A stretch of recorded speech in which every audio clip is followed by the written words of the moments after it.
China has identified the cause of the mysterious new virus. Coronavirus.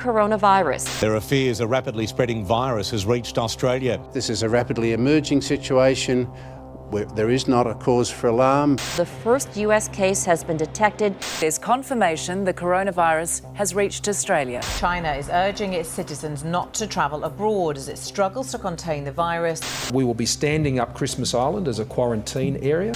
Foreign nationals coming from China are now banned from entering the country. I have today declared that the coronavirus presents a public health emergency in the United States.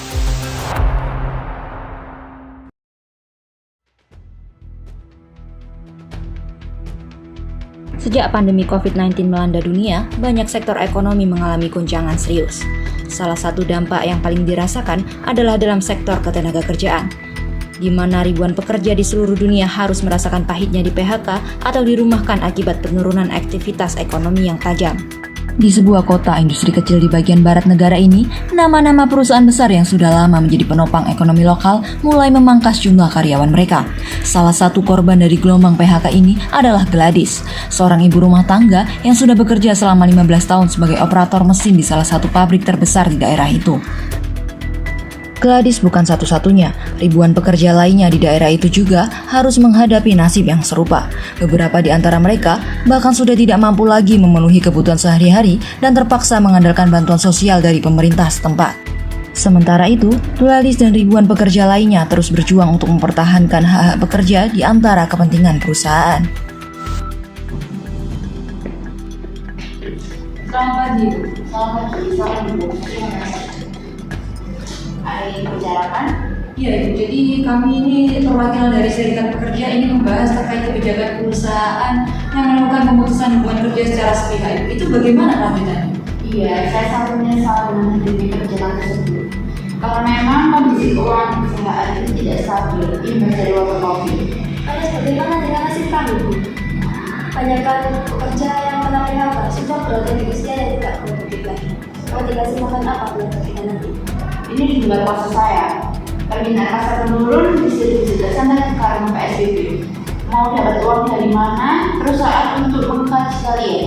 Emangnya kalian mau bekerja, tapi tidak digaji? Oh, tidak bisa seperti itu Ibu. Kita di sini sudah terikat kontrak. Bahkan kontrak itu belum habis masanya, kita sudah di PHK saja. Pesangon yang Ibu berikan itu tidak ada setengahnya. Bu, kalau begini terus perusahaan bisa kami tutup. Hal ini sebaiknya kita selesaikan dengan cara mediasi saja. Kita datangkan dari pihak ketiga satu mediator sebagai penengah dan mencari jalan tengahnya. Silakan. Ya Ibu, silakan duduk.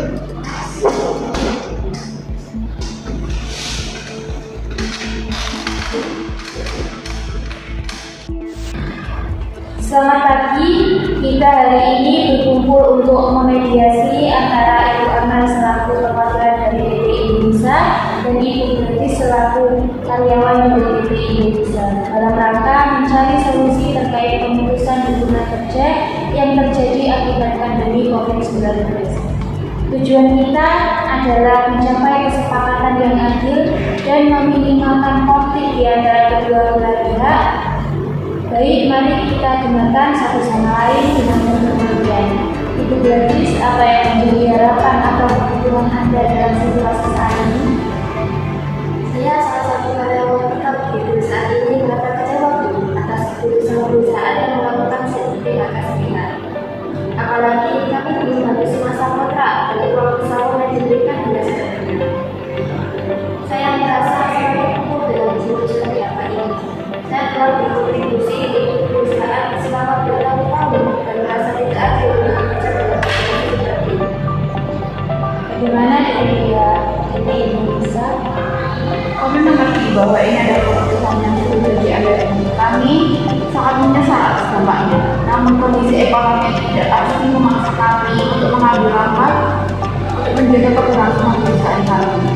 Jadi pihak perusahaan tidak serta-merta melakukan pemutusan hubungan kerja. Banyak pertimbangan yang telah kami lakukan. Apalagi dalam keadaan COVID-19 seperti ini, keuangan perusahaan tidak stabil. Perusahaan tidak kuat jika harus membayar gaji para karyawan. Ibu Gladys, apakah Anda melihat langkah yang mungkin dapat dipertimbangkan. Saya bersedia untuk menunjukkan opsi lain, seperti jaminan penggaji atau pengurangan jam kerja sementara jika itu memungkinkan. Saya bersedia dengan cara yang untuk tetap ada di perusahaan. Bagaimana dengan perusahaan PT Indonesia? Kami akan mempertimbangkan saran tersebut, namun kami juga harus memastikan bahwa keputusan yang kami ambil tetap menjaga kestabilitas finansial perusahaan. Bagaimana jika kita mencoba untuk mencapai kesepakatan terkait kompensasi atau bantuan lain yang mungkin dapat diberikan kepada ibu gadis sebagai pengganti dari pihak kami? Kami bersedia untuk mengeksplorasi opsi tersebut, seperti memberikan paket kompensasi tambahan atau rekomendasi untuk pencarian pekerjaan baru. Bagaimana dengan ibu gadis? Saya menghargai kesediaan perusahaan untuk mendengarkan dan mencari solusi yang dapat dibuat di akan tetapi kami lebih membutuhkan pekerjaan yang tetap di tengah situasi yang tidak pasti. Kita semua ingin mencapai kesepakatan yang adil dan berkelanjutan. Mari kita terus berdiskusi untuk mencari solusi yang terbaik. Apakah ada hal lain yang ingin ditambahkan sebelum kita menuju kesimpulan? Kami dari pihak perusahaan akan mempertimbangkan untuk memberikan cuti tanpa gaji atau pengurangan gaji dari jam kerja.